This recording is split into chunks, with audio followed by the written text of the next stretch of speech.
जय हिंद।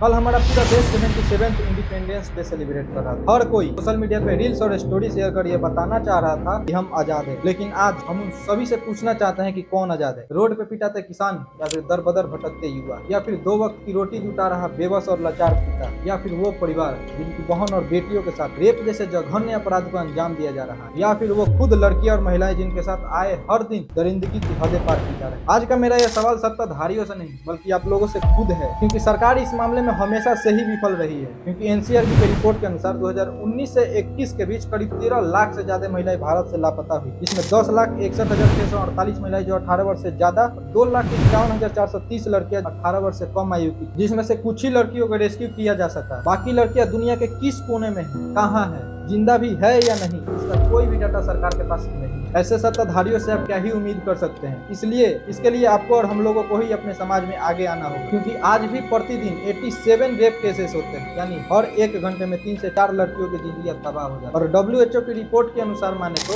हर 3 में से 1 लड़कियां अपने पूरे जीवन काल में एक न एक बार रेप जैसे जघन्य अपराध का शिकार हो। और आप कभी कल्पना भी नहीं कर सकते हैं कि इन रेप केसेस में 90 से 95% रेपिस्ट विक्टिम के परिचित होते हैं। इसलिए आप पूछिए सरकार से और अपने आप से भी कि भारत में महिलाएं कितनी आजाद हैं। और अगर अभी भी आपको लगता है कि हम इस लफड़े में क्यों ही पड़े, हमारा इसमें क्या जाता है, हमारे घर तो नहीं हो रहा, तो जरा इस कविता को सुनिए, जिसे भले ही मार्टिन नियोमेलर सेकेंड वर्ल्ड वार के दौरान नाजीज के लिए लिखे थे, बट ऐसे लोगों के लिए बिल्कुल फिट बैठता है। कि पहले वो मेरे शहर में आए, मेरे लोगों को मारे, मैं चुप रहा। फिर वो मेरे मोहल्ले में आ गए, फिर मैं अपने कान बंद कर लिए। फिर वो मेरे पड़ोस में आ गए, मैंने अपनी आंखें बंद कर ली। लेकिन जब वो मेरे घर आए और मैंने चिल्लाया तो सुनने वाला कोई नहीं। इस कविता से आपको इतना समझ ही जाना चाहिए कि आज दूसरे के बहन बेटियों के साथ अपराध हो रहा है, और इस बात से बिल्कुल इनकार नहीं किया जा सकता कि कल हमारे घर नहीं हो सकता। इसलिए आज हमें आगे आना होगा, इस बात पे जोरदार आवाज उठाना होगा कि भारत में महिलाओं के साथ अपराध कब कम होगा। पिछले वीक ही कोलकाता के आर्बिटर